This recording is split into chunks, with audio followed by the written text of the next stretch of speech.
கண்ணியத்திற்குரிய எல்லாம் வல்ல அல்லாஹ் ஜல்ல ஷானஹு தஆலாவின் நல்லடியார்களே, இந்த நிகழ்ச்சியிலே மனிதன் ஏன் படைக்கப்பட்டான் என்ற தலைப்பு எனக்கு தரப்பட்டுள்ளது. இந்த கேள்விக்கான விடையை மனிதர்கள் சரியாக விளங்கிக் கொண்டார்கள் என்று சொன்னால் இந்த ஒட்டுமொத்த உலகமுமே ஒரு அமைதி பூங்காவாக, மிகச்சிறந்த பூஞ்சோலையாக மாறிவிடும். அவ்வளவு முக்கியமான கேள்வி இது. மனிதன் ஏன் படைக்கப்பட்டான்?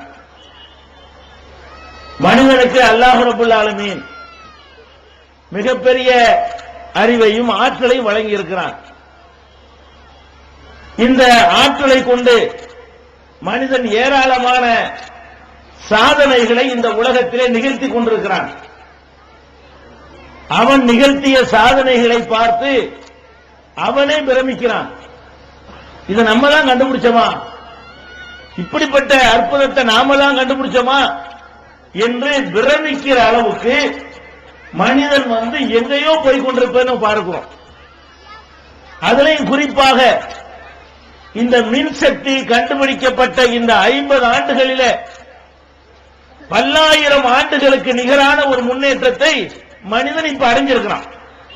இந்த 50 வருஷத்துல இவன் கண்டுபிடிச்சிக்கிற கண்டுபிடிப்பு அதுக்கு முந்தின ஒரு 10,000, 20,000, 1,00,000 வருஷத்துல கூட கண்டுபிடிக்கல.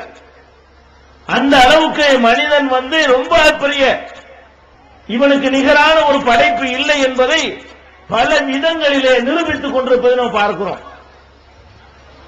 அன்றைக்கெல்லாம் நாம இந்த நிகழ்ச்சிக்காக நீங்கள் கோட்டைப்பட்டினத்திலிருந்து இங்கே வர வேண்டும் என்று சொன்னால், அல்லது அம்மாபட்டினத்திலிருந்து இங்கே வர வேண்டும் என்று சொன்னால், திருச்சியிலிருந்து இங்கே வர வேண்டும் என்று சொன்னால் நடந்துதான் வரணும்.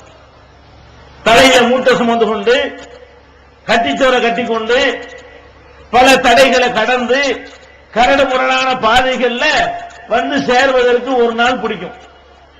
இன்னைக்கு என்ன நிலைமை? அரை மணி நேரத்தில் இறங்கிடுறோம். அப்ப மனுஷன் எங்க போயிட்டான்னு பாத்தீங்களா? இங்க இருக்கிற நாம காலை சாப்பாடு இங்க சாப்பிட்டு மத்தியான சாப்பாடு அமெரிக்காவுக்கு போயிடுறோம். அப்படி இருக்கிறான் மனுஷன். மனுஷனுடைய கண்டுபிடிப்பு இருக்க சுப்ஹானல்லாஹ் பெரிய ஆச்சரியமாக இருக்கிறது. அன்னைக்கு எல்லாம் நமக்கு ஒரு மூட்டை நெல்ல அரிசி ஆக்கணும்னு வைங்க, எப்படி ஆக்குவோம்? இந்த பக்கம் மாமியா ஒரு உலகையை வச்சுக்கிட்டு, உரலை வச்சுக்கிட்டு, மருமக ஒண்ணு நெல்ல போட்டு குத்துவாங்க. கை குத்தல் அரிசி. ஒரு மூட்டைக்கு 3 நாள் உழைக்கணும். ஒரு மூட்டை நெல்ல அரிசி ஆக்குறதுக்கு 3 நாள் பாடுபட்டா தான் அரிசி கிடைக்கும். வீட்டில் உள்ள எல்லாரும் உழைக்கணும். இன்னைக்கு என்ன, 1000 மூட்டையை கொண்டு கொட்டினாலும் அரை மணி நேரத்தில் அம்புட்டு அரிசி தனியா, தும்மி தனியா, தவிர தனியா, அப்புறமேல சாக்குல பண்டல் போட்டு அதுவா தச்சு அதுவா கட்டி கொண்டு இறக்கிறது. அப்ப எங்க போயிட்டான் மனுஷன் பாத்தீங்களா? எல்லாமே நம்ப முடியாத அளவுக்கு முன்னேற்றத்தில் போய்கிட்டு இருக்கான். இப்ப நான் பேசுறது இங்க கேட்டுட்டு இருக்கிறீங்க. கொஞ்சம் செலவழிச்சோம்னு சொன்னா உலகத்தில் உள்ள எல்லாரும் இப்ப கேட்கலாம். அதுக்குள்ள கருவிகளை கொண்டாந்து இங்க பொறுத்துனா நான் பேசுறத நீங்க இப்ப நேருக்கு நேரம் பார்த்து கேட்கிற மாதிரி, உங்களை நான் பார்க்கிற மாதிரி உலகத்தில் உள்ள அனைவரும் பார்க்கலாம். இதை இப்பவே பார்க்கலாம். அந்த அளவுக்குரிய கருவிகள் இருக்கு. நம்மகிட்ட வசதி இல்ல, இங்க வைக்கல. அதை வச்சிருந்தோம்னு சொன்னா இது கூட உலகம் பூரா இப்ப ரிலே பண்ண முடியும், லைவ்ல காட்ட முடியும், நேரடி ஒளிபரப்பாக கொண்டு போக முடியும். பெரிய ஆச்சரியமா இல்லையா? இங்க எது மேல பறக்கிறோம், அங்க ஒரு தனி உலகம் அமைச்சுக்கிட்டு இருக்கிறான். இப்ப ஆகாயத்துல தனியா ஒரு உலகத்தை அமைச்சுக்கிட்டு இருக்கிறான். இங்க இருந்து போய் தங்கி அதுக்கு சுற்றுலாக்கு மேல அழைச்சிட்டு போறான். கொடைக்கானல், ஊட்டிக்கு போற மாதிரி அநேகமா அந்த முயற்சியில கடைசி கட்டத்தை நெருங்கிட்டான். பல நாடுகளும் சேர்ந்து என்ன செய்யறான், செயற்கையான ஒரு கோளை ஒன்று உண்டாக்கி அங்க ஆட்களை கூட்டிக்கிட்டு போறதுக்கு உள்ள வேலைகள் எல்லாம் செய்யறான். இப்படி என்னென்னமோ கம்ப்யூட்டர் கண்டுபிடிச்ச எடுத்துக்கிறங்க. துவைக்கிறதுக்கு மிஷினா போச்சு. அந்த காலத்தில் துணி துவைக்கிறதா முடியுமா? இன்னைக்கு மூட்டை மூட்டையா இருந்தா கூட கவலை இல்லை. நம்ம பாட்டு போட்டா அதுவா என்ன செஞ்சிருது, துவைக்கவும் செய்யுது, காய போடவும் செய்யுது. கொஞ்சம் செலவழிச்சு அயன் பண்ணி கூட தந்துடும், மடிச்சு வச்சிடும். அப்படி போய்கிட்டு இருக்கிறது. அப்ப எல்லாத்துக்குமே மிஷினா போச்சு. எல்லாமே இன்ஸ்டன்ட் உலகம். இட்லி வேணுமா, பவுடரை கரைச்சி ஊத்துனா இட்லி. அப்படி புளிச்சோறு வேணுமா, சோத்துல பவுடரை கலக்கினா புளிச்சோறு. இப்படி எல்லாமே என்ன சின்ன விஷயத்திலிருந்து பெரிய விஷயம் வரைக்கும் அப்படி ஒரு நிலையில மனுஷன் இருக்கான்ல. இவ்வளவு அறிவு உள்ள ஒரு மனுஷன், எதையோ கண்டுபிடிக்கிற மனுஷன், எங்கேயோ உள்ளதை இங்க கொண்டாந்து கண்ணு முன்னாடி நிறுத்தக்கூடிய மனுஷன் எதை கண்டுபிடிக்கல? நம்ம எதுக்கு இந்த உலகத்தில் படைக்கப்பட்டோம்? இதெல்லாம் கண்டுபிடிக்க தான் படைக்கப்பட்டோமா? நம்மள ஒரு சூப்பர் பவர் ஒருத்தன் படைச்சிருக்கிறானே, அவன் எதுக்கு நம்மளை படைச்சான்? இத விளங்கலங்க. அவன் என்னென்னத்தையும் கண்டுபிடிக்கிறான். நம்ம வந்ததை கண்டுபிடிக்கத்தான் வந்தமா நினைத்து கொண்டு என்ன செய்யறான்? அவன் பாட்டுக்கு போய்கிட்டு இருக்கிறானே தவிர நம்மளை எதுக்காக வேண்டி இறைவன் படைச்சிருக்கிறான்? நம்ம படைக்கப்பட்ட நோக்கம் இது மாதிரி கண்டுபிடிச்சுக்கிட்டு இருக்கிறதுக்கு தானா? இந்த உலகத்தில் சுகமா அனுபவிக்கிறதுக்கு தானா? அதுக்கு தான் நம்ம படைக்கப்பட்டு இருக்கிறோமா?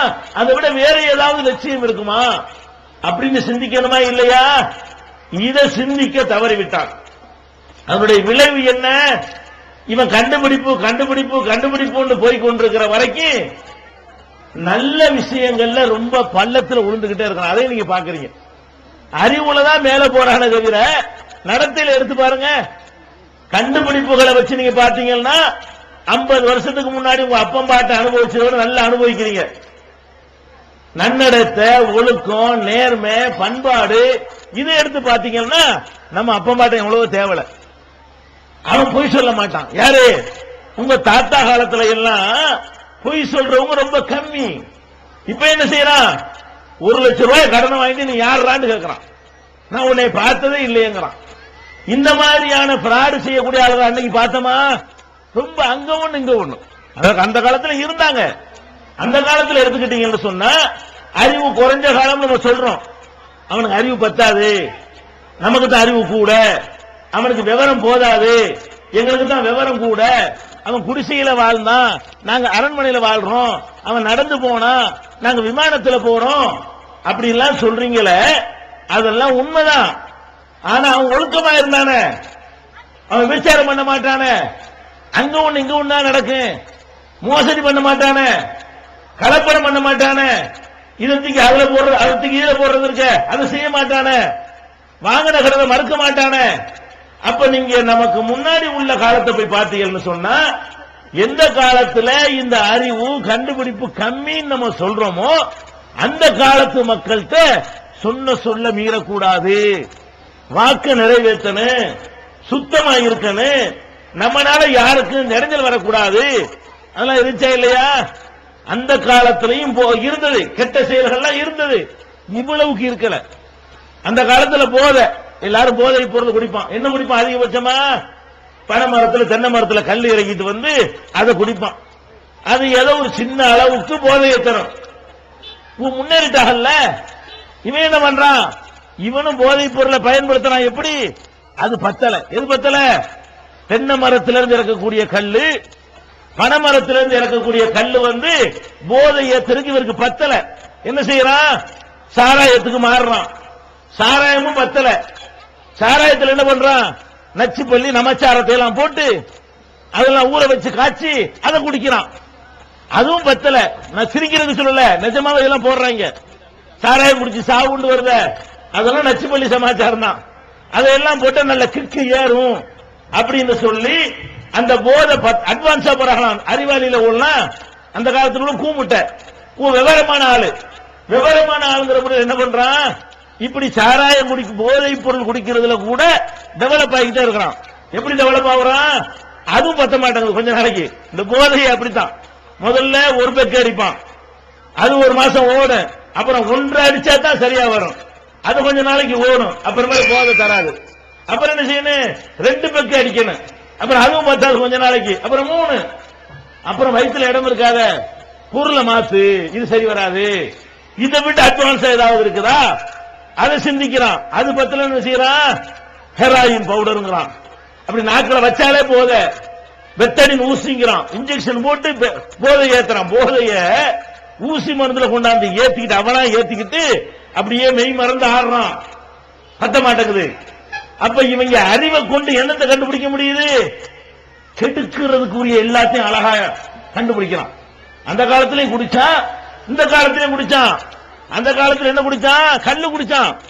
இந்த காலத்தில் மனுஷனை மொத்தமாக நாசமாக்கக்கூடிய உடம்பு முழுசும் ஆல்கஹாலாலையும் விஷத்தாலையும் நிறைக்கக்கூடிய ஒரு எந்த அளவுக்கு நீங்க அமெரிக்கா போன்ற நாடுகள் எல்லாம் பாத்தீங்கன்னு சொன்னா ஹரே ராமா ஹரே கிருஷ்ணான்னு சொல்லிக்கிட்டு ஒரு ஹிப்பி கூட்டம்னு உண்டானாங்க. இவங்க என்ன இந்த போதையிலேயே மூழ்கி போய் இந்த உலகத்தில் உள்ள எல்லாத்தையும் மறந்துட்டு எப்ப பார்த்தாலும் அப்படி மிதந்துகிட்டே இருக்கணும், எப்ப பார்த்தாலும் போதையில மிதக்கணும். அந்த மாதிரியான ஒரு ஜெனரேஷன் ஒரு சமுதாயத்தை உண்டாக்கி விட்டானுவோம். பாக்குறீங்களா இல்லையா? அன்னைக்கு சுருட்டு குடிப்பான், அப்புறம் பீடிக்கு வந்தான், இப்ப என்ன இப்ப வெண் சுருட்டுக்கு வந்திருக்கான். வெண் சுருட்டுனா என்ன? சிகரெட் அட்வான்ஸ் பண்ணி அதுல வகை வகையா நிறைய போயில அடைச்சு அந்த போயில சரக்கு எல்லாம் சேர்த்து இப்படி கெட்டு போயிட்டு இருக்கிறான். அந்த காலத்தில் கலப்படம் பண்ணான், தப்பு அந்த காலத்தில் செஞ்சான். அந்த காலத்தில் கம்மியா செஞ்சான். என்ன கலப்படம் செய்யும் அதிகபட்சமா? அந்த காலத்து கலப்படம் எல்லாம் பால்ல தண்ணி கலப்பான். இவ்வளவுதான் அந்த காலத்து கலப்படம். அந்த காலத்து கலப்படம் செய்யறாங்க என்ன செய்யுமா? 1 லிட்டர் பாலுக்கு ஒரு 1/2 லிட்டர் தண்ணீரை கலந்து 1 லிட்டர் பால் ஆகி விற்பான். இது மனுஷனுக்கு பெரிய கெடுதி ஒண்ணும் கிடையாது, கொஞ்சம் தரம் குறையுமே தவிர பால்ல தண்ணி கலந்ததுனால நமக்கு ஏற்பட்டு போயிருமா? நம்ம செத்துருவோமா? நோய் வந்துருமா? ஒண்ணும் வராது. அவன் கலப்படம் பண்ணனாலும் ஏதோ கொஞ்சம் சம்பாதிக்கிறதுக்காக வேண்டி தண்ணியை கலந்துக்கிட்டானே தவிர வேற ஒண்ணும் கலக்கல. இவன் இப்ப என்ன கலக்கிறான் தெரியுமா? விவரமான காலம்ல என்ன கலக்கிறான்? எல்லாத்துலயும் கலக்கிறான். மருந்துல கலப்படம் செய்து அந்த நோயை நீக்கிறதுக்கு பதிலா நோயை உண்டாக்குது. குழந்தைக்கு கொடுக்கிற உணவு இருக்குத அதுல கலப்படம். அரிசியில கல்லு கலப்படம் செய்யறக்கா மிஷினை வச்சிருக்கான். தனியா தொழிற்சாலை இருக்குதுங்க. அதுல என்ன செய்வான்? புதுக்கோட்டையில் உள்ள பாறையை வெட்டி கொண்டு உள்ள போடுவான். அது அரிசி மாதிரி அறுத்தறுத்து கொட்டிடும். அது என்ன செய்வான்? ஒரு மூட்டை அரிசி, ஒரு அரிசியில ஒரு 2 கிலோ கலத்துக்க தெரியவே செய்யாது. புரிக்கு லென்ஸ் வச்சு பார்த்தாலும் கண்டுபிடிக்க இயலாது. அந்த மாதிரி கல்ல தயாரிக்கிறான். அதுக்கு மிஷின். அரிசியில கல்ல கலக்கிறதுக்கு எந்த மாதிரி கலந்தா நீங்க எடுக்க மாட்டீங்க அப்படிங்கிறதுக்காக வேண்டி அரிசியில கல்ல கலக்கிறான், சீரகத்துல சதகுப்பைய கலக்கிறான், தேங்காய் எண்ணெயில ஒயிட்டாயில கலக்கிறான். ஒயிட்டாயில தேய்ச்சா என்ன ஆகும்? 3/4 பேர் வழுக்கையா இருக்காரு. என்ன காரணங்கிறீங்க? எல்லாம் இதுதான் மேட்ரு. அந்த காலத்துல வெறும் தேங்காய் எண்ணெயை தேய்ச்சா பொம்பளை மாதிரி கூந்தல் போட்டி போட்டு அந்த காலத்து பாகவதெல்லாம் இப்படி முடி வச்சாங்க. அந்த காலத்துல முடி இப்படி தொங்கும்ல. ஆம்பளை எல்லாம் கூட அந்த காலத்து நடிகர் எல்லாம் கூட எப்படி இருப்பாங்க? முடி பொம்பளைக்கு போட்டு எப்படி வைப்பாங்க? அப்படி சுருளா கிடக்கும். பொம்பளை பார்த்து பொறாம போடுவாங்க, நமக்கு கூட இப்படி இல்லை இவனுக்கு இருக்கு. இப்ப என்ன? அம்புட்டு ஆம்பளைக்கு வழுக்க. ஏன்? ஒயிட்டாயில கலந்தா மிஷினுக்கு போறாயில கொண்டு தேங்காயில கலந்தா என்ன ஆகும்? இப்படி எல்லாத்திலையுமே கெட்ட வேலை செய்யறதுல அவனை எல்லாம் விட ரொம்ப ஜாஸ்தியா இருக்கிறான். அந்த காலத்தில் என்ன பண்ணுவான்? ஒரு ஆபாசம்ங்கிற பேர்ல 4 கெட்ட வார்த்தையை பேசுவாங்க, கெட்ட வார்த்தையை காதுல கேட்பாங்க. இவ்வளவுதான் அந்த காலத்தில் இருந்துச்சு. இந்த காலத்தில் என்ன? ஆபாசத்தை அறிஞ்சிக்கிறதுக்காக வேண்டி இன்டர்நெட்டுக்கு போன ஆபாசம், பேப்பரை வாங்கின ஆபாசம், டிவியை திறந்த ஆபாசம், டெய்லி பேப்பரை திறந்த ஆபாசம், SMS செல்லுல வந்த ஆபாசம், எல்லா ஆபாசம், பேச்சு எல்லாமே. அந்த ஆபாசத்தை எவ்வளவு மிஞ்சிட்டான்? அப்ப எல்லா வகையிலும் அறிவு இருக்குது நினைத்துக் கொண்டு இவன் எதை நோக்கி போய் கொண்டிருக்கிறான்னு சொன்னா நம்ம எதுக்கு படைக்கப்பட்டோங்கிறத விளங்காதனால அதுல பாதாளத்தில் வீழ்ந்து கொண்டிருக்கிறான். இன்னும் கவனிங்க, மனித உறவுகள் எப்படி அன்னைக்கு இருந்துச்சு நீங்க பார்க்கலாம். ஒரு 25 வருஷம், ஒரு 50 வருஷத்துக்கு முந்தி போனீங்கன்னு சொன்னா ஒரு வீட்டுல 4 தலைமுறை இருப்பாங்க. யார் இருப்பா? கொள்ளு தாத்தா இருப்பாரு, தாத்தாவும் இருப்பாரு, அத்தா வாப்பாவும் இருப்பாரு, இவனும் இருப்பான். 4 பேர் ஒரே வீட்டுல இருப்பாங்க. ஒரே வீட்டுல இவனும் இருப்பான், இவன் அப்பனும் ஆத்தாவும் இருப்பாங்க. இவனுக்கு சுமையா தெரியாது. அந்த அப்பனையும் ஆத்தாவையும் பெற்ற தாத்தாவும் பாட்டியும் இருப்பாங்க. அது இவனுக்கு சுமையா தெரியாது. அந்த தாத்தாவையும் பாட்டியையும் பெற்ற கொள்ளு தாத்தாவும் கொள்ளு பாட்டியும் இருப்பாங்க. அது இவனுக்கு சுமையா தெரியாது. அப்ப 4 தலைமுறை 5 தலைமுறை ஊர் வீட்டில் இருப்பான. இன்னைக்கு பெத்த தாயை உனக்கு வச்சுக்கிற எழுதா? இன்னைக்கு உள்ள நிலைமை என்ன? தமிழாக்கம் பி ஜைனுலாப்தீன். தேவைப்படும் வசனங்களுக்கான தெளிவான விளக்கங்கள், அரபு கலை சொற்களுக்கான விளக்கங்கள், எந்த தலைப்பை பற்றிய வசனத்தையும் மிக எளிதாக தேடியெடுக்கும் வகையிலான விரிவான பொருள் அட்டவணை. நபிகள் நாயகம் ஸல்லல்லாஹு அலைஹி வஸல்லம் காலம் முதல் இன்று வரை குர்ஆன் பாதுகாக்கப்பட்ட வரலாறு, குர்ஆன் இறைவனின் வார்த்தைகள் என்பதற்கான அடுக்கடுக்கான சான்றுகள், இத்துடன் அழகிய வடிவமைப்பு, உயர்தரமான பைண்டிங். விலை ரூபாய் 200 மட்டுமே. வெளியீடு Moon publication, number 3, post office தெரு, மண்ணடி, சென்னை 1. Phone number 65690810. முதியோர்களுக்கு அரசாங்கத்தில் உதவி பணம் கொடுக்கறாங்கறான். ஏண்டா முதியோர்களுக்கு எல்லாம் புள்ள இருக்கு, எல்லாரும் மலடா அப்படி பேர் நம்ம தான் உலகத்துல அதெல்லாம் டாப்ல இருக்கிறோம். உலகத்துல மற்றவனுக்கு எல்லாம் புள்ள இருக்கோ இல்லையோ, இந்தியா தான் அதுல ஃபர்ஸ்ட் நோக்கி போய்கிட்டு இருக்கிறது. அதனால ஜனத்தொகையில் சீனாவை நெருங்கிட்டோம். நம்ம என்ன எந்த கிழவி புள்ள பெறாம இருக்கிறா? புள்ள இல்லாத ஆட்க, புள்ள பெறாத ஆட்கள் எடுத்துக்கிட்டீங்கன்னா 1% 1% தான் இருக்கும். எல்லா புள்ள பெற்ற பாட்டியல் தான். ஏன் முதியோர் இல்லம்? புள்ள இருந்து கவனிக்கலன்னு அர்த்தம். 4 பிள்ளையை பெற்றா ஒருத்தி, அந்த பிள்ளைகள் பறந்து போச்சு, ரெக்க முளைச்சவன எனக்கு பொண்டாட்டி தான் வேணும்னு பறந்து போயிட்டானா இல்லையா? இந்த தாய் சந்தியில அரசாங்கத்தில் என்ன பண்றான்? அவங்களுக்காக உதவி பணம் கொடுக்கறான். மாசம் 250 ரூபாய் தர்றேன், முதியோர்லாம் வாங்க. முதியோர் இல்லங்கள், அந்த காலத்தில் அனாதை இல்லங்களை கேள்விப்பட்டோம். அந்த காலத்தில் அதிகபட்சமா என்ன இருந்துச்சு? தகப்பன் தாய் இறந்து போயிட்டாங்கன்னு சொன்னா அந்த பிள்ளைகளை வளர்க்க மாட்டான் யாரும் அப்படிங்கிறதுக்காக வேண்டி அனாதை இல்லம் இருந்துச்சு. பெத்த அப்பனை கொண்டு தள்ளுறதுக்கு முதியோர் இல்லம் இருந்துச்சா? ஆத்தாவை கொண்டு வைக்கிறதுக்கு முதியோர் இல்லம் இருந்துச்சா? இவன் நான் மட்டும்தான், எனக்கு மட்டும்தான், என் சுகம் மட்டும்தான் நினைக்கிறானா இல்லையா? அன்னைக்கு அப்படி நினைக்கலையே.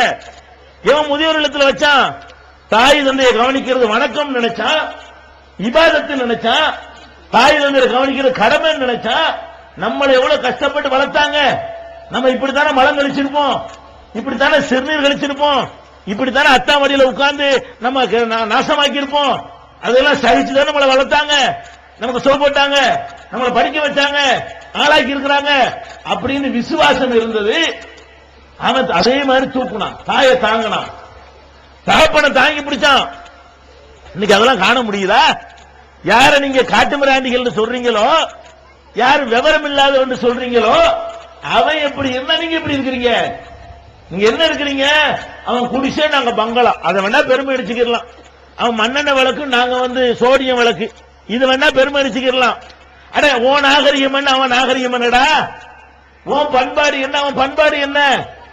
அதுல அவன்ல மேல இருக்கிறான். இவன் படிக்கலையோ, இவன் விவரம் இல்லைன்னு சொல்றீங்களோ, அவன்கிட்ட இருக்கிற நல்ல ஒழுக்கங்களும் நல்ல பண்பாடுகளும் ஒரு உறவினர்களை அனுசரிக்கக்கூடிய தன்மையும் உதவுற மனப்பான்மையும் இன்னைக்கு இருக்குதா? நீங்க இன்னைக்கு எப்படி பார்க்கலாம்? அப்படி நீண்ட கடலோரத்தில் பிரயாணம் பண்ணி போனீர்கள் சொன்னா ஆங்காங்க சத்திரம் இருக்கிறத பாக்குறீங்க. சத்திரம் பாக்குறீங்களா? சத்திரங்கள் இருக்கா இல்லையா? சத்திரம்னா என்ன? வசதி உள்ளவன் நம்ம செத்த பிறகு 4 பேருக்கு சோறு கொடுப்போமே அப்படிங்கிறதுக்காக வேண்டி அன்ன சத்திரம்னு கட்டிட்டு போறான். ஒரு இடத்தை கட்டி வச்சு 10,000 ஏக்கர் 5,000 ஏக்கர் 2,000 ஏக்கர் நிலத்தை எழுதி வச்சு அதுல வர்ற வருமானத்தை வச்சு யாரு வந்தாலும் சோறு போடுங்க. யாரு எவன விவரம் கட்டவன் நீங்க நினைக்கிறீர்கள்? அவன் எவன் படிக்கலையோ, எவன் இந்த மாதிரியான விஷயங்களை அனுபவிக்கலையோ, இதெல்லாம் யாருக்கு தெரியாது. யார் காரை பார்க்கவில்லையோ, யார் ஏரோப்ளான பார்க்கவில்லையோ, யார் டிவியை பார்க்கவில்லையோ, யார் கரண்ட பார்க்கவில்லையோ, யார் கம்ப்யூட்டரை பார்க்கவில்லையோ, யார் நவீன சாதனங்களை வாஷிங் மிஷினை பார்க்கலையோ, பிரிட்ஜ பார்க்கலையோ, அவன் எதை பார்க்கிறான்? மனுஷனை பார்க்கிறான். பார்த்து ஏழைகள் எவ்வளவு கஷ்டப்படுவாங்க, போற வழியில சாப்பிடட்டுமே அப்படின்னு அன்ன சத்திரம் கட்டி வச்சான. இந்த 20ஆம் நூற்றாண்டுல இந்த 50 வருஷம் எத்தனை அன்ன சத்திரம் தமிழ்நாட்டில் கட்டப்பட்டு சொல்லுங்க பார்ப்போம். எவ்வளவு பணக்காரன் இருக்கான், அதே மாதிரி எவ்வளவு ஏழை இருக்கிறான். இந்த ஏழைகள் எப்ப வேண்டாலும் சாப்பிடலாம் என்பதற்காக கட்டப்பட்ட சத்திரங்களை இப்ப பார்க்க முடியுமா உங்களுக்கு? எந்த சத்திரத்தை எடுத்தாலும் ஒரு 100 வருஷத்துக்கு முந்தையதாக இருக்கும், குறைஞ்சபட்சம் 50 வருஷத்துக்கு முந்தையதாகவாவது இருக்கும். ஒரு 25 வருஷத்துக்கு முந்தின சத்திரத்தை உங்களால் காட்ட இயலுமா?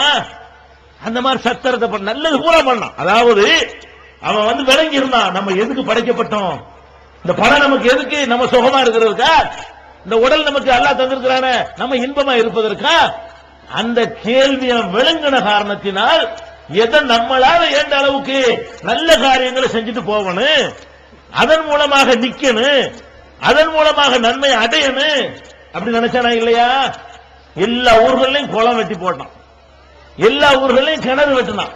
பாத்தீங்களா இல்லையா? கிணறு இருக்கு, எல்லா வீட்லயும் பாத்ரூம் வசதியா இருக்கு. வரக்கூடிய தண்ணீரை சேமித்து வைத்தால் அது எல்லா மக்களும் குளிப்பதற்கு உதவும். நம்ம வீட்டுல உள்ள கிணறு இருக்க, அதுல கூட தண்ணி ஊறணும்னு சொன்னா அந்த ஊர்ல ஒரு குளம் இருக்கணும், குளத்துல தண்ணி இருக்கணும். அது இருந்தா தான் நிலத்தடி நீர் கரெக்டா இருக்கும். அப்பதான் கிணத்துல கூட தண்ணி வரும். குளத்தை காலி பண்ணீங்கன்னு வைங்க, அப்புறம் இறக்கிக்கிட்டே இருக்க வேண்டியதான். உரைக்கு மேல உரைக்கு மேல ஏற அப்படின்னு போய்கிட்டே இருக்க வேண்டியதான். தண்ணி இருக்காது.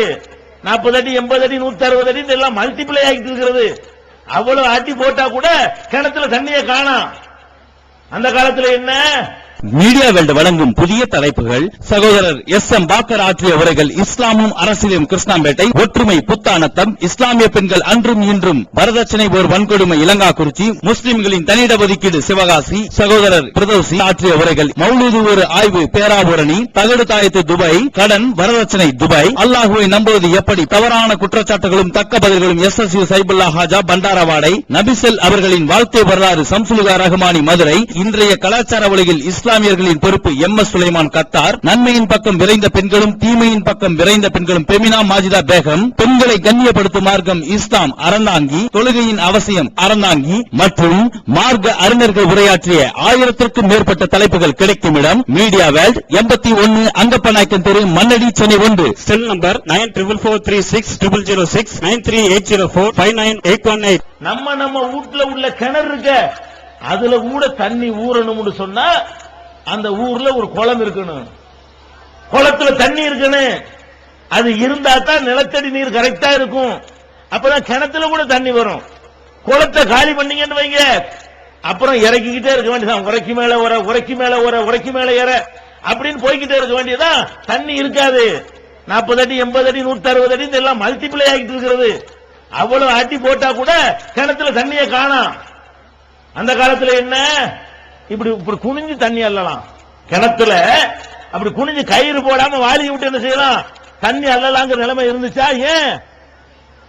இருக்கிற குளத்தை மூடுறான், தூத்துக்கிட்டு வர்றான். நவீன காலத்துல இந்த அறிவு கூட அவனுக்கு இருந்தா இருக்கிற குளத்தை காப்பாற்ற மாட்டான்.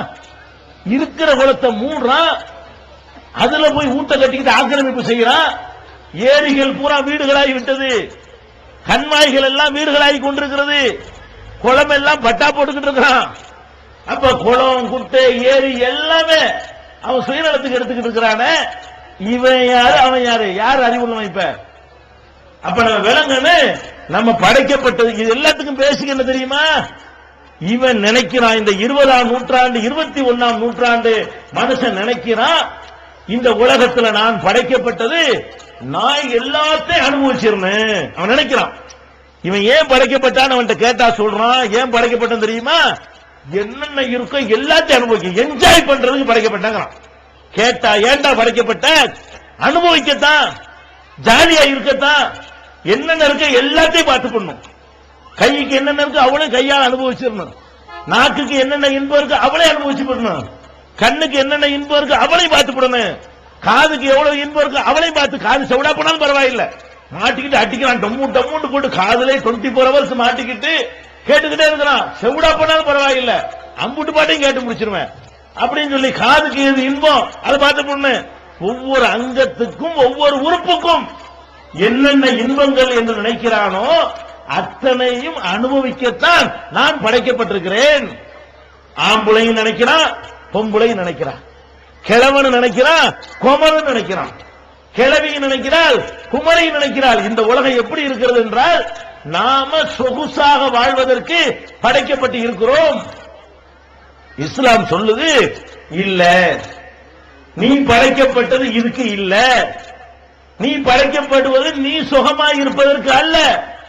இஸ்லாம் மாத்திரம்தான் தெளிவாக இதுக்கு விடை சொல்லுகிறது. நம்ம எதுக்கு படைக்கப்பட்டிருக்கிறோம் என்று கேட்டால் அல்லாஹ் குர்ஆன்ல சொல்லி காட்டுகிறான், கலக்கல் மௌத்த வல் ஹயாத், உங்களுக்கு வாழ்வை இறைவன் படைத்திருக்கிறான். மரணத்தை படைத்திருக்கிறான். எதற்கு படைத்திருக்கிறான்? லியப்லுவக்கும் ஐயுக்கும் அஹ்ஸனு அமலா, உங்கள யார் நல்லபடி செயல்படுறீங்க என்று சோதிக்கிறதுக்கு தான் நான் படைச்சிருக்கிறேன். நம்ம நினைக்கிறோம் இவன் அத்தனை கண்டுபிடிச்ச உடனே என்னமோ நமக்கு நன்மை செய்யறாட்டதான் நினைக்கிறோம். இல்ல, அல்லாஹ் எதுக்கு நமக்கு இதெல்லாம் தர்றான்னு கேட்டா, நல்ல ஒரு பிளஸ் நன்மையான காரியங்களை வசதிகளை அவன் தந்தாலும் வசதிகளை நம்மிடமிருந்து குறைத்தாலும் ரெண்டுக்குமே என்ன காரணம் என்று கேட்டால், உங்கள யாரு ஒழுங்கா செயல்படுறீங்க. அப்ப இந்த உலகம், நம்ம படைக்கப்பட்டிருக்கிற இந்த உலகம் ஒரு பரீட்சை கூடம், ஒரு சோதனை கூடம். இதுவே சாஸ்வதமானது இல்லை, இதுவே நிரந்தரமானது இல்லை, இங்கே நீ அனுபவித்துக் கொண்டு இருந்துவிடப் போவது இல்லை. நீதான் இஸ்லாம் சொல்லக்கூடிய விடை. மனுஷன் ஏன் படைக்கப்பட்டான்னு சொன்னா, இன்னொரு உலகம் இருக்கிறது. நம்ம எல்லாரும் இறந்த பிறகு, எல்லாரும் அழிக்கப்பட்ட பிறகு நம்ம அனைவரையும் கடவுள் இறைவன் ஒன்று சேர்ப்பார், திரும்ப எழுப்புவார். எழுப்பி இந்த உலகத்தில் நம்ம என்ன செஞ்சோம் என்பதற்கு கேள்வி கேட்பார். சரியான விடை சொன்னால் நமக்கு சொர்க்கத்தை தருவார், சரியான விடை சொல்லலன்னு சொன்னா நமக்கு நரகத்தை தருவார். அந்த சொர்க்கம் எப்படி இருக்கு நீங்க அனுபவிக்கிறீங்க? இதெல்லாம் ஒண்ணுமே இல்லை. இதையெல்லாம் தூக்கி சாப்பிடக்கூடியதாக அந்த இன்பம் இருக்கும். அந்த இன்பத்திற்கு முடிவு கிடையாது, அந்த இன்பத்திற்கு லிமிட் கிடையாது, அந்த இன்பத்திற்கு எல்லை கிடையாது. காலத்துக்கு இருப்பீங்க. இங்க எவ்வளவு நாளைக்கு இருப்பீங்க? எவ்வளவு நாளைக்கு இருப்பீங்க? 60 வருஷம் இருந்துருவீங்க சராசரியா. ஒரு 70 வருஷம் இருப்பீங்க. சில பேர் அது கீழே போயிருவீங்க, 1-2 பேர் இழுத்துக்கிட்டு கிடப்பீங்க, 80 கிடப்பீங்க. பெரும்பாலும் 60. நம்முடைய வாழ்நாள் எவ்வளவு? 60 வருஷம் வாழ்வதற்காக வேண்டி இவ்வளவு ஆட்டம் போடுறீடா. இதோட எல்லாம் முடிஞ்சிருச்சுன்னு ஆட்டம் போட்டு தொலை. இதோட எல்லாம் முடியாத. இது அல்ல பரீட்சையாவில் தந்திருக்கிறான், இது சோதனையாவில் நமக்கு தந்திருக்கிறான். அப்படி நினைத்தோமையானால் நம்ம எப்படி நடப்போம்? ஆஹா, இந்த உலகத்தில் அல்லாஹ் இதையெல்லாம் இவன் எப்படி பயன்படுத்துறான்னு பார்க்கறான். ஒருத்தனுக்கு காசை கொடுக்கறான் அல்லாஹ், ஒருத்தனுக்கு அதிகாரத்தை கொடுக்கறான், ஒருத்தனுக்கு வசதியை கொடுக்கறான், ஒருத்தனுக்கு வறுமையை கொடுக்கறான், ஒருத்தனுக்கு உடல் வலுவை கொடுக்கறான், ஒருத்தனுக்கு படை பலத்தை கொடுக்கறான். எல்லாமே எதுக்குங்கிறீங்க? அதை இவன் எப்படி பயன்படுத்துறான், அதை எப்படி அவன் யூஸ் பண்றான், அதை எப்படி அவன் ஃபேஸ் பண்றான், அதை எப்படி எதிர்கொள்றான் அப்படிங்கறத பார்க்கிறதுக்கு தான் அல்லாஹ் இவ்வளவு விதமான சோதனைகளை நமக்கு வைக்கிறான். அப்ப இதை விளங்கி, இதான் மனுஷன் படைக்கப்பட்ட நோக்கம்ங்க. நம்மளை அல்லாஹ் படைத்திருப்பது இங்க உள்ளதை அனுபவிக்கிறதுக்கு நினைக்கிறீங்க இல்ல. இதை அனுபவிக்கும் பொழுது அல்லாஹ் சொன்னபடி நீங்கள் நடக்கிறீர்களா, அல்லாஹ்வுடைய உத்தரவை மீறி நடக்கிறீர்களா என்று பார்த்து அதற்கு தண்டனையோ பரிசோ தருவதற்குத்தான் அல்லாஹ் படைத்திருக்கிறான். இன்னைக்கு நீங்க பாருங்க, நம்ம கண்ணு முன்னாடி பார்க்கிறோம் எப்படி எப்படி இருந்தவன்லாம் நம்ம கண்ணு முன்னாடி ஒண்ணுமில்லாம ஆகிட்டு இருக்கிறான். நமக்கு மேல ஒருத்தன் இருக்கிறான், நம்மளை எப்படி அனுபவிக்க விட்டுக்கிட்டு பார்த்துட்டு இருக்க மாட்டான். அவன் நினைச்ச அப்படிக்கு மேல வைப்பான், மேல உள்ள அப்படி கீழே போட்டுருவான். செகண்ட் தான். கற்பனை கூட பண்ணி பார்த்திருப்பாங்களா இவங்க எல்லாம்? உங்க ஊர்ல அப்படி கொஞ்சம் கண்ணை மூடிட்டு பாருங்களேன், எத்தனை பேர் ஊரையே கட்டி ஆண்டான். அவன்லாம் இப்ப எங்க? அவன் பரம்பரையெல்லாம் எங்க? அவன் வாரிசெல்லாம் எங்க? இன்னைக்கு பாத்தீங்கன்னா மெட்ராஸ்ல பாத்தீங்கன்னா நிறைய பேர் எங்களை பார்க்க வருவாங்க. பார்க்க வரும்போது சொல்லுவான், நான் தான் இவருக்கு பேரேம்மா. யாருக்கு பேரன்? ஒரு ஆளை சொல்லி. அந்த ஆள்கள்லாம் நமக்கு வேண்டியதில்லை. பெரிய சமுதாய தலைவர் என்று போற்றப்பட்டார். அவருடைய பேரனு, அவனுடைய கொள்ளு பேரனு இன்னைக்கு நம்மள்ட்ட பிச்சை எடுத்துட்டு இருக்கிற காட்சியை நம்ம கண்ணு முன்னாடி பாக்குறோம். என்ன நம்ம விளங்கணும்? அல்லாஹ் அப்படியும் சோதிக்கிறான், இப்படியும் சோதிக்கிறான். ஒரு பள்ளிக்கூடத்தில் நீங்க காலேஜில் படிக்கிறீங்க, காலேஜில் படிக்கக்கூடிய நேரத்தில் உங்களுக்கு அங்க பரீட்சை என்ன செய்யப்படும்? பரீட்சை நேரத்தில் கொஞ்சம் கெடுபிடி பண்ணுவாங்க. நீங்க என்ன பண்ணணும்? படிக்கணும். நம்ம சுகத்தை தியாகம் அந்த இடத்துல பண்ணணும். பேப்பர்லயே கவனமா இருக்கணும். பரீட்சையில பாஸ் ஆகணுமேங்கிறது மட்டும் உங்களுக்கு குறிக்கோளா இருக்கணும். அப்படி இருந்தவனெல்லாம் என்ன செஞ்சிருவான்? ஐஏஎஸ், ஐபிஎஸ், டாக்டர், என்ஜினியர்னு போய்கிட்டே இருப்பான். கொஞ்சம் பேர் இருப்பாங்க அந்த லீவ்ல. எந்த லீவ்ல? படிக்கிறதுக்காக விடுறாங்களே ஸ்டடி லீவு, அந்த லீவுல சினிமா கொட்டவன், அந்த லீவுல டிராமா, அந்த லீவுல ஊரை சுத்துறது. இப்ப அவன் நினைக்கிறான் லீவு கிடைச்சு ஜாலியா இருக்க போறோம், அதுக்கு லீவு விட்டாங்க. எதுக்கு லீவு விட்டாங்க என்று விளங்குனவன் பின்னாடி நல்லா இருக்க போறான். எதுக்கு லீவு விட்டான்னு விளங்காதவன் அப்போதைக்கு ஜாலியா இருக்கலாம். வரும ரிசல்ட் பேப்பர் வருமாங்க, பேர் இருக்காது, என் பேர் இருக்காது, என்ன வருது? பேப்பர் வரும்போது தெரியும் அவன் பாஸ் இவன் பாஸ், நம்ம நம்பரை காணாம எப்படி நம்பர் இருக்கு? இதுதான் அல்லாஹ்வுடைய படைக்கப்பட்ட நோக்கம் விளைவிக்கிறது. இதுதான் நம்ம கல்லூரியில கொண்டு நம்மளை சேர்க்கிறது. எதுக்கு? நீங்க எல்லாம் மாணவர்கள் நினைச்சுக்கிறீங்க, உங்களுடைய பெற்றோர்கள் உங்களை கல்வி கூடத்தில் கொண்டு சேர்க்கிறாங்க. எதுக்கு சேர்க்கிறாங்க? நீங்க நினைக்கணும் ஜெயில் மாதிரி தான் அது இருக்கும். கல்வி கூடத்துக்கு போனீங்கன்னா கொஞ்சம் கட்டுப்பாடு போடுவான், நினைச்சபடி இருக்க முடியாது. பள்ளிக்கூடத்தில் இருக்கிறவனு பள்ளிக்கூடத்தில் இருக்காதவனு ஒரே மாதிரி நடத்தப்படுவானா? காலேஜில் படிக்கிறவன் கரெக்டா இத்தனை மணிக்கு போகணும், இத்தனை மணிக்கு வரணும், கிளாஸ்ல உட்கார்ந்துட்டு இருக்கணும், நினைச்சது திங்க முடியாது, உங்க முடியாது. அப்படி ஒருத்தர் இருப்பான். இன்னொருத்தர் என்ன செய்வான்? காலேஜுக்கு போக மாட்டான், படிக்க வச்சிருக்க மாட்டாங்க பெற்றோர்கள், ஊரை சுத்துவான். யார் நல்லா இருப்பா? எவன் தன்னுடைய நேரத்தை கண்ட்ரோல்லையும் ஒழுங்கிலை வைத்திருக்கிறானோ அவன் நல்லா இருப்பான். இந்த ஒரு அடிப்படையை உலகத்திற்கு சொல்வதற்காகத்தான் இறைவன் நபிமார்களை அனுப்பினான். இதை போதிக்கிறதுக்கு தான் அல்லாஹ் இந்த மார்க்கத்தை நமக்கு தந்தான். நபிகள் நாயகம் ஸல்லல்லாஹு அலைஹி வஸல்லம் அவங்களாக இருந்தாலும், அவங்களுக்கு முந்தி வந்த நபிமார்களாக இருந்தாலும் எல்லாருமே என்ன செஞ்சாங்க? இதைத்தான் உலகத்துக்கு சொன்னாங்க. இந்த உலகத்தை விட அந்த உலகம் பெருசு, அதுக்கு தான் நீ படைக்கப்பட்டிருக்கிறாய், அதுக்காக இந்த உலகத்தில் கஷ்டம் வந்தா தாங்கிக்க. இதை திருக்குறானை நீங்க புரட்டி பார்த்தீர்கள் என்று சொன்னால் இதனுடைய அடிப்படை விளக்கக்கூடிய நிறைய நிகழ்வுகள். அல்லாஹ் என்ன சொன்னா தெரியுமா? நீ உண்மையான முஸ்லிமாக இருந்தால் நான் உனக்கு ஒரு டெஸ்ட் வைக்கிறேன், அந்த டெஸ்ட்ல தேர்ந்தேன்னு சொன்னா தான் நீ முஸ்லிம் மூமின்ங்கறான். அது என்ன டெஸ்ட்? குர்ஆன்ல அல்லாஹ் சொல்லி காட்டுனா, வரபல்லாஹு மஸலன் லில்லதீன ஆமனு இம்ரஅத ஃபிரௌன். மூசா நபி காலத்தில் இருந்த அந்த ஃபிரௌன் என்பவன் என்ன சொன்னா மக்கள்கிட்ட போய், அன ரப்புக்குமுல் அலா, நான் தான் உங்களுக்கு பெரிய கடவுள்னு சொன்னான். அவனை மூசா நபி எதிர்த்த மாதிரியே அவனுடைய மனைவி எதிர்க்கிறாங்க. புருஷனை யார் எதிர்க்கிறா? பொண்டாட்டி எதிர்க்கிறாங்க. எதுக்கு எதிர்க்கிறாங்க? நீ என்னடா கடவுள்ங்கிற, நீ கடவுளா? நீ சாப்பிடுற, நீ கடவுளா? புருஷன் கடவுளா இல்லையான்னு யாருக்கு தெரியும்? பொண்டாட்டி தெரியும்ல. அவன் வீட்டுல உள்ள அப்படியும் பாக்குறான்ல, ஒரு பொம்பளை பார்க்க முடியும்ல, இவன் என்ன கடவுளுங்கிறான் அப்படின்னு அந்த அம்மாவுக்கு தெரியுது. தெரிஞ்சு என்ன பண்றாங்க?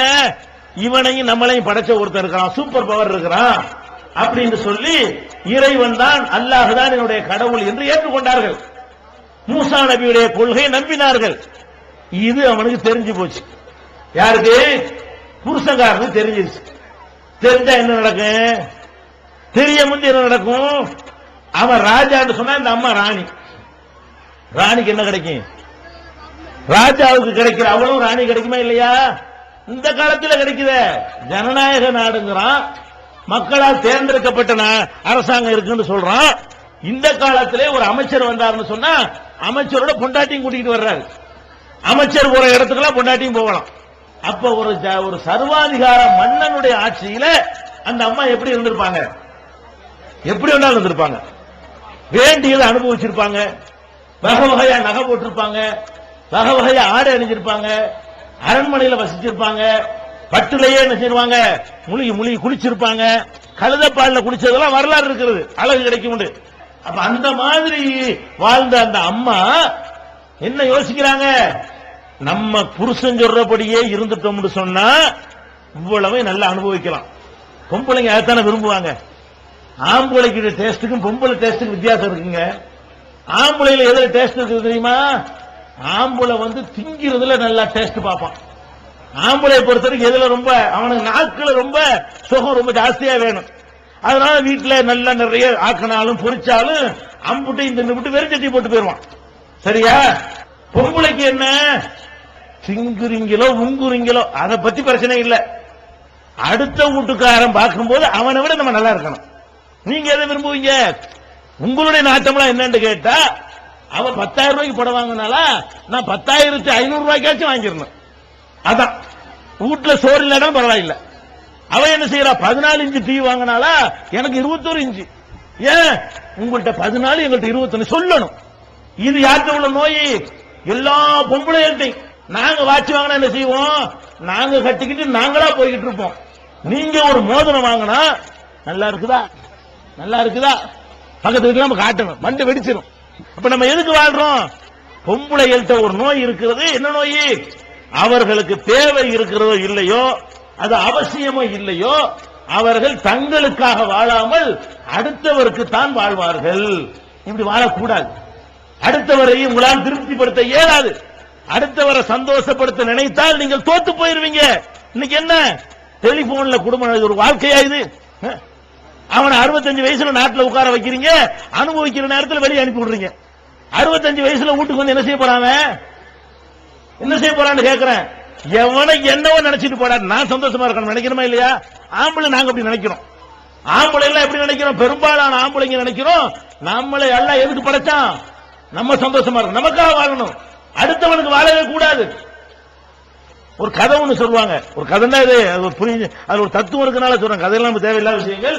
அதுல ஒரு தத்துவம் இருக்குதுங்க. நமக்காக வாழ்வது நல்லதா, அடுத்தவனை திருப்திப்படுத்துறதுக்காக நம்ம நடிக்கிறது நல்லதா? ஒரு அப்பனும் மகனும் இருந்தாங்களாம். பல தடவை நான் சொல்லியிருக்கேன் இந்த கதையை மேடைகள்ல. ஒரு அப்பனும் மகனும் இருந்திருக்கிறாங்க. அப்பங்காரன் வயசாகி போனோன்னு மகன்கிட்ட சொன்னானா, மகனே நீ எப்போதுமே அடுத்தவனுக்கு வாழாத, உனக்கு எது நல்லதுன்னு போறத செய். அவன் என்ன சொல்லுவான், இவன் என்ன சொல்லுவான், ஜமாத் என்ன சொல்லுவாங்க, போர்டு எழுதி போடுவாங்களா, இதெல்லாம் நீ பார்க்காத. அவன் சொல்லி இருக்கிறான். என்ன சொல்றான்? இதை நான் உனக்கு கத்து தர்றேன் வா, உலகத்துக்கு வாழ்ந்தேன்னு வை. அவன் ஒரு காலத்திலே உன்னை வந்து குறை சொல்லாம இருக்க மாட்டான்னு சொல்லி மகனை சொல்லிவிட்டு என்ன செய்யறான், ஒரு குதிரை ஒண்ணு வாங்கி மகனத்துக்கு குதிரையில ஏற்றி வச்சு தெரு வழியா கூட்டிட்டே போறான். குதிரை வாங்கி மகன் குதிரை மேல, தகப்பன் கடிவாளத்தை பிடிச்சு கூட்டிட்டு போறான். அப்ப இந்த ஒரு ஓரஞ்சாரத்தில் நிப்பானோம்ல, கொஞ்சம் ஆளுக்கு நின்றுட்டு சொல்றாங்க, இங்க பாரு காலம் கெட்டு போச்சு, பெரிய மனுஷன் நடக்க விட்டு இந்த சின்ன பைய குதிரையில ஏறி போறான் பத்தியா. அதாவது சின்ன பிள்ளைங்க, பெரியவன் கடிவாளத்தை பிடிச்சிட்டு போறான். அப்பங்காரன் அதை குறை சொல்றாங்க. எப்படி சொல்றாங்க? மரியாதை வேணாம், ஒரு பெரிய மனுஷன் ஒரு மரியாதை வேணாம், பெரிய மனுஷன் நடக்க விட்டு இந்த தடிமாடு ஏறி உட்கார்ந்துட்டு போறானே, என்னடா உலகம்னு சொல்றாங்க. மகனை கேட்டுக்கிட்டியா அப்படின்னு சொல்லிவிட்டு அடுத்த நாள் என்ன பண்றான்னு கேட்டா, இவன் ஏறி உட்கார்ந்துக்கிறான் குதிரையில. யாரு? கிழவன். இவனை நீயும் கூடுறா, அப்படி கடிவாளத்தை நீ முடி. அதே மாதிரி வர்றாங்க அதே தெருவுல. அப்ப என்ன பேசுறாங்க தெரியுமா? சின்ன மனுஷன் பெரிய மனுஷங்கிறது இல்லாம போச்சு, ஒரு வயசான மனுஷனை நடக்க விட்டுவிட்டு, முதல்ல அப்படி சொன்னாங்களா, இப்ப என்ன செஞ்சான், சின்ன பிள்ளை மேல இறக்கம் இல்லாம பையனும் நடக்க விட்டு இவன் ஏறி உட்கார்ந்துட்டு போறான். அப்படி அவனை ஏறி விட்டு அதுக்கு ஒரு லாஜிக் வச்சிருப்பானுவோம், அதுக்கு ஏதாவது சொல்லுவானுவோம். அடுத்த நாள் என்ன பண்ணா, ஆனா உன்னை ஏற விட மாட்டாங்க, என்ன ஏற விட மாட்டாங்கிறாங்கல்ல, இப்ப பாரு வேடிக்கைய. அப்படி 2 பேர் ஏறி உட்கார்ந்துட்டாங்க. குதிரை மேல செஞ்சுட்டான், 2 பேர் ஏறி உட்கார்ந்து அப்படி போயிட்டு இருக்கிறாங்க. அப்ப என்ன செய்யணும்? சும்மா இருந்துடணும்ல. சரி இப்படின்னு சொன்னோம் அப்படின்னு சொன்னோம், சரி 3 பரவாயில்லன்னு விட்டுணுமா இல்லையா? அப்ப என்ன சொன்னாங்க தெரியுமா? ஒரு வாயில்லா சீவன் ஒருத்த போக வேண்டியதானே, 2 பேர் ஏறி போறாங்க. அப்ப அதையும் செய்ய விட மாட்டேங்கிறான். அப்புறம் என்ன பண்ண, மகனை கேட்டுக்கிட்டியா? அடுத்த நாள் என்ன பண்ணா தெரியுமா? 2 பேர் இறங்கி குதிரையை நடத்தி கூட்டு போறாங்க. அப்போசம் இருக்கணுமா இல்லையா? குதிரை எதுக்கு வாங்குறது? அதுக்கு என்ன செஞ்சாங்க? அட குதிரை எதுக்கு வாங்குறது? ஏறி போறதானே வாங்குறது. குதிரையை வாங்கிட்டு நடத்திட்டு போறாங்க, பாரு கிறுக்கு போயிடுவோம் அப்படின்ட்டானுவோ. அப்புறம் என்ன, மகனை கேட்டுக்கிட்டியா? அடுத்த நாள் என்ன, குதிரையை வித்துவிட்டான். குதிரையை வித்துவிட்டு 2 பேரும் சும்மாவே போறாங்க. அப்போ சும்மா இருக்கணுமா இல்லையா? ஊருண்டா 4 பேர் 4 சொல்லத்தான் செய்வான், அதுக்காக வித்து போடுறதா? ஊருண்டா 4 பேர் 4 சொல்லத்தான் செய்வான், அதுக்காண்டி வாங்கின குதிரை வித்து போடுறதா? அப்ப என்னதான் செய்ய சொல்ற இவனை? என்ன செய்ய, இதுக்கு மேல ஏதாவது இருக்கா? இந்த 5 தவிர வேற என்ன செய்யணும்? இவ்வளவுதான். அதை செஞ்சாலும் கூட சொல்லுவான், இதை செஞ்சாலும் கூட சொல்லுவான், அதை செஞ்சாலும் கூட சொல்லுவான். இவனை எதுக்கு நீ பாக்குற? நீ எதுக்கு வாழணும்? நமக்கு சரின்னு படுதா செஞ்சுக்கிட்டே போயிட்டே ஊரை திருப்திப்படுத்த பார்க்காத. உனக்கு இந்த புடவை பிடிச்சிருக்கா, இந்தியா புடவையா பிடிச்சிருக்கா, கட்டிக்கிட்டு போ. இதே நல்லா இருக்கிறத அவள்கிட்ட போய் கேட்கற, எதுக்கு கேட்கறேன் கேட்கற? நீ பாட்டுக்கு புருஷன் வாங்கி தர கட்டிக்கிட்டு போவியா, புருஷன் ஊத்தின கஞ்ச குடிச்சிட்டு போவியா? இது எதுக்கு அடுத்த போய் காட்டுற? இந்த பகட்டு நோய் தான் நம்மளை நாசமாக்குகிறது. அதை விடுங்க, டாபிக் வர்றேன். அந்த பிறவனுடைய மனைவி உங்களை மாதிரி பொம்பளை தானே, அவங்களும் எதை ஆசைப்பட்டிருக்கனே, நம்ம ராஜாவுக்கு பொண்டாட்டியா இருக்கிறோம், அவர் ராஜா நம்ம ராணி, அவருக்குள்ள மரியாதை நமக்கு கிடைக்கிறது, எல்லா விதமான ஆடைகளையும் உடுத்துறோம், எல்லா நகைகளையும் போடுறோம், எல்லா விதமான அந்தஸ்துகளையும் அனுபவிக்கிறோம், இதை விட்டு கூட நினைக்கணுமா இல்லையா? அந்த அம்மா என்ன நினைக்கிறாங்க, இதை ஏற்றுக்கொண்டால் அங்க இல்லாம போயிருமே. நம்ம அல்லாஹ் எதுக்கு படைச்சிருக்கிறான்? இந்த உலகத்துல சொகுசா இருக்கிறக்கா படைச்சிருக்கிறான்? இவன் கடவுள் இல்லைன்னு நம்ம சொல்லுவோம், நம்மளை எல்லாம் படைச்ச அல்லாஹ் தான் கடவுள்னு சொல்லுவோம். அதனால இவன் நம்முடைய சேலையை எல்லாம் பறித்துக் கொண்டால், நம்முடைய நகைகளை எல்லாம் பறித்துக் கொண்டால், நம்மளை அரண்மனை விட்டு வெளியேற்றினால், நம்மளை அடிச்சு சித்திரவதை பண்ணினால் அதை தாங்கிக்கிறோம் அப்படின்னு உறுதியோட கணவன்ட்டே சொல்றாங்க, நீ கடவுள் இல்ல, உன்னை என்னை படைச்சான ஒருத்தன் அவன் தான் கடவுள், மூசா நபி பிரச்சாரம் பண்றாரு அவன் தான் கடவுள் அப்படின்னு சொல்லி அந்த அம்மா சொல்றாங்க. சொன்ன என்னவாக அவன் என்ன சொல்றான் தெரியுமா? அது அந்த அம்மாவுடைய வாயிலிருந்து அல்லாஹ் சொல்ல வைக்கிறான். எப்படி? வரவல்லாஹு மஸலன் லில்லதீன ஆமனு இம்ராஅத் ஃபிரௌன், மூமின்களாகிய உங்களுக்கு ஃபிரௌனுடைய மனைவியை அல்லாஹ் முன் உதாரணமாக காட்டுகிறான். இது காலத், அந்த அம்மா சொன்னார்கள், என்ன சொன்னார்கள் தெரியுமா? ரப்பி புனிலி இந்தக பைத்தன் ஃபில் ஜன்னா, இறைவா எனக்கு சொர்க்கத்துல ஒரு மாளிகையை தா. இவன் ஒரு மாளிகையை தந்திருக்கிறான், இதுல எல்லாம் கிடைக்குது, இது வேணாம். எப்ப கிடைக்கும் இதெல்லாம்? உன்னை மறுத்தால் கிடைக்கும், இவனை கடவுள் என்று ஏற்றுக்கொண்டால் இதெல்லாம் கிடைக்கும். எது கிடைக்கும்? இந்த அரண்மனை கிடைக்கும். எனக்கு இது வேணாம், எனக்கு எது வேணும்? உன்னிடத்தில் இருக்கிற சொர்க்கத்தை எனக்கு தா. வனஜ்ஜினி மின் ஃபிரௌன வ அமலிஹி, ஃபிரௌனிடமிருந்தும் அவனுடைய சித்திரவதையிலிருந்தும் என்னை காப்பாத்து. வனஜ்ஜினி மினல் கௌமில் ஸாலிமீன், அநியாயக்கார கூட்டத்திலிருந்து காப்பாத்துன்னு சொல்லி அந்த அம்மா அல்லாஹ்ட்ட துஆ செஞ்சாங்க. அது அல்லாஹ் சொல்லி காட்டி, இந்த மாதிரி நீங்கள் நடந்து கொண்டால்தான் நீங்கள் மூமின்கள். புடிச்சுனா அல்லாஹ் நம்ம ஏன் படைக்கப்பட்டோங்கிறத யாரு விளங்குனா? அந்த அம்மா விளங்குனாங்க. எப்படி விளங்குனாங்க? இந்த உலகத்துல என்ன வேண்டாலும் கிடைக்கட்டும், அதெல்லாம் ஒண்ணுமே இல்ல. ஒரு இன்பம் கிடைக்கிறது, எவ்வளவு இன்பம் கிடைக்கும்? ஒரு இளமையில ஒரு இன்பம் கிடைக்கிறது என்பதற்காக வேண்டி இவன் தடுமாறினால் எவ்வளவு நாளைக்கு அது கிடைக்கும்? வசதி கிடைக்கிறது என்பதற்காக தடுமாறினால் அது எவ்வளவு நாளைக்கு நிக்கும்? உடல்ல திமிர் இருக்கிறதுக்கான ஆட்டம் போட்டால் அது எவ்வளவு நாளைக்கு நிக்கும்? 10 வருஷம் நிக்குமா? 15 வருஷம் நிக்குமா? 50 வருஷமா நிக்கட்டுமா? அப்புறம் அதுக்கு பிறகு என்ன? மண்டையை போட்டு அப்புறம் என்ன? கொண்டை புதைச்சிருவாங்க, அப்புறம் என்ன உங்க இது? இதை விளங்குறது தான் மனிதன் படைக்கப்பட்ட நோக்கம். நான் மரணித்த பிறகு என்னுடைய கதி என்னவாகும்? நான் இறந்த பிறகு என்னுடைய உயிர் எங்கே செல்லும்? நான் இறந்த பிறகு என்னுடைய இந்த செயலுக்கான எதிர் விளைவு என்னவாக இருக்கும்? இதை விளங்குவதுதான் மனிதன் படைக்கப்பட்ட நோக்கம். இதை எல்லாரும் விளங்கிட்டான் வைங்க. எப்படி விளங்கலாம்? நம்ம இந்த உலகத்தில் என்ன செஞ்சாலும் நம்மை ஒருவன் பார்த்து கொண்டிருக்கிறான், கண்காணித்துக் கொண்டிருக்கிறான், பதிவு செய்து கொண்டிருக்கிறான், எழுதி வைத்துக் கொண்டிருக்கிறான். அவ்வளவையும் தூக்கி முன்னாடி கொண்டாந்து எல்லாம் போடுவான், ஒண்ணு கூட மறையாது. எப்படி மறையாது? மறுமை நாளை பத்தி எல்லாம் சொல்லி காட்டுறான், அப்படி தூக்கி எல்லாம் கொடுப்பானா. இக்கற கிதாபக்க புர்ரா குடிவன் பேப்பரை குடியுமானா அல்ல, அவன் வாங்கி பார்த்து சொல்லுவானா, மாலிஹாதல் கிதாப், இது என்ன ஏடு? லா யுகாதிரு சகீரத்தன் வலா கபீரத்தன், ஒரு சின்ன விஷயத்தை கூட விட்டு வைக்கல, ஒரு பெரிய விஷயத்தை கூட விட்டு வைக்காம இருக்கிறது, எல்லாத்தையும் அக்குவேர ஆணிவரை எழுதி வச்சிருக்க, இது என்ன ஒரு பயங்கரமான பதிவேடு என்று அப்ப புலம்புவான். அல்லாஹ் சொல்லுவான், இக்ர கிதாபக்க கபாபி நப்சிக்கல் யௌம அலைக்க ஹசீபா, உன் கணக்கு நீனே பார்த்துக்கடான்னு ஒரு தூக்கி விட்டு எறிவான் அல்லாஹ். அப்ப தெரியும் நம்ம வாங்கின மார்க்.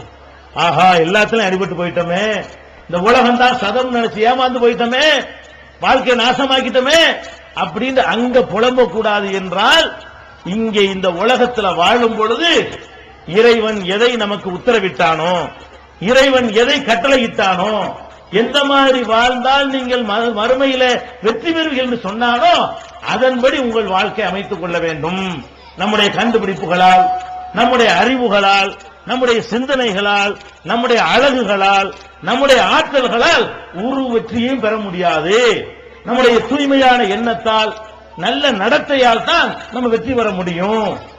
இத விளங்கிட்டா, எல்லாரும் விளங்கிட்டா, குறைஞ்சபட்சம் முஸ்லிம்கள் விளங்கிட்டா எப்படி இருக்கணும் கற்பனை பண்ணி பாருங்க. நம்ம எல்லாரும் அது விளங்கிட்டோம். என்ன விளங்கிட்டோம்? இத செஞ்சா அல்லாஹ் பிரியப்படுவானா, இத செஞ்சா அல்லாஹ் ஏத்துக்குவானான்னு விளங்கிட்டோம். இது விளங்கிட்டோம்னு சொன்னா வரதட்சணை வாங்குவீங்களா, கொடுப்பீங்களா? எப்படி கொடுப்பீங்க? அதை பார்த்துட்டு இருப்பானல்ல.